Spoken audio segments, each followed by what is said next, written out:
So what I'd like to do now is I'd like to show you a little drawing I made that talks about the differences between a traditional dedicated hosting environment and a private cloud hosting environment, and can also illustrate how you migrate from one to the other. So what we have here in the first diagram on the left is your traditional hosting model. We start with the internet and we come into the data center providers, core edge routers. And this whole environment here is contained in one data center.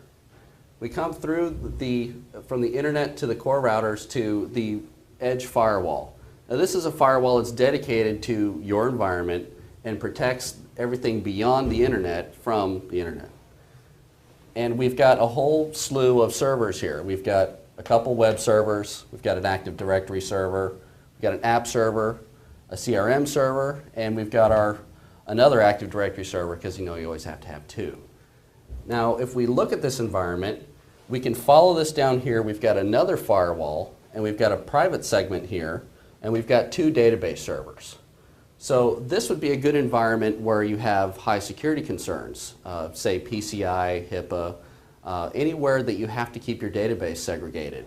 So this could be Oracle, this could be Microsoft SQL, any type of your large database environments where you have a clustered database. So if we look at this here, we've got our couple web servers.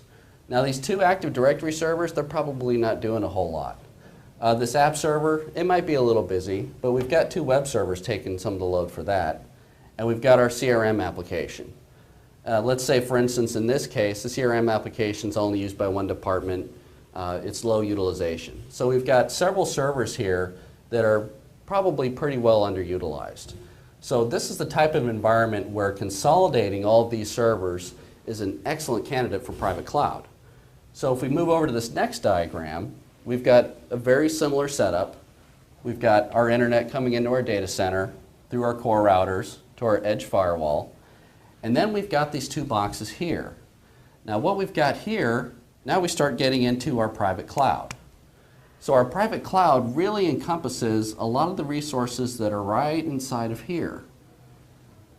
So we've got a couple of servers here, our private cloud servers. You could also look at these as hypervisors. We've also got some shared storage here.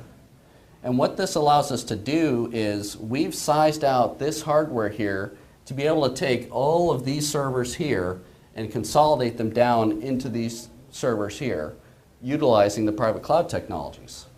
And we still have our dedicated database environment. We still have another firewall. We have a private segment. So we still maintain our high level of availability for the database environment, our high level of security, data segregation, role segregation, but we're also consolidating down into a smaller footprint for our private cloud.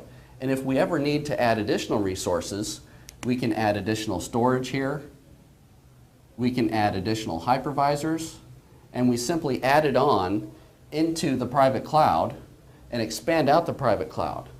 And we can even move resources around. We can move from this server to this server. If this server is using a lot of resources and this server is underutilized, with private cloud technologies, we can just simply move resources around. We can even move resources around to this new server. It's very flexible.